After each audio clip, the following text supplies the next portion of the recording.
Mga ka-DIY, day 2 ng bagyo, no? Yung day 1, walang kuryente. Day 2, wala na namang kuryente, no?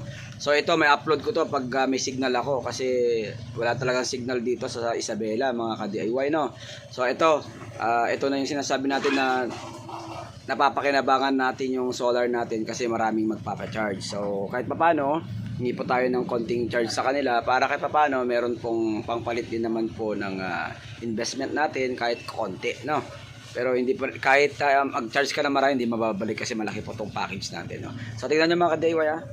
So yan yung mga CP1, CP2 o charger 1, charger 2, charger 3, charger 4, charger 5, charger 6. So yan. Tapos meron pa doon mga ka-DIY, iPhone, meron pa doon sa kabila din na iPhone. So yan ang mga panel natin, talagang kuan sila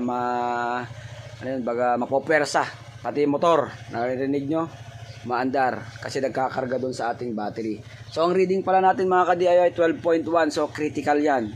1 bar na lang, 1 bar ito, no, critical. So 2 bar ito pero 1 bar ito sa amin, no, sa mga technician. Critical ito. Yung 12.1 kasi pwede na tong mag-shutdown. Pero yun nga, sumusuporta yung tricycle at may panel sa taas, tapos yung maliliit na panel na pang street light, kinonvert muna natin. So yan mga ka-DIY, yan lang ang update ko sa day 2 ng bagyo. Tapos ng bagyo, day 1 yon, day 2 ngayon. So yan, maraming tayong charge na cellphone. So mga ka-DIY, napakalaki talaga ng tulong pag meron kang solar. Malaking tulong talaga. Magdamag, hindi ko ramdam ang brownout. May solar pan ako, may ilaw ako magdamag.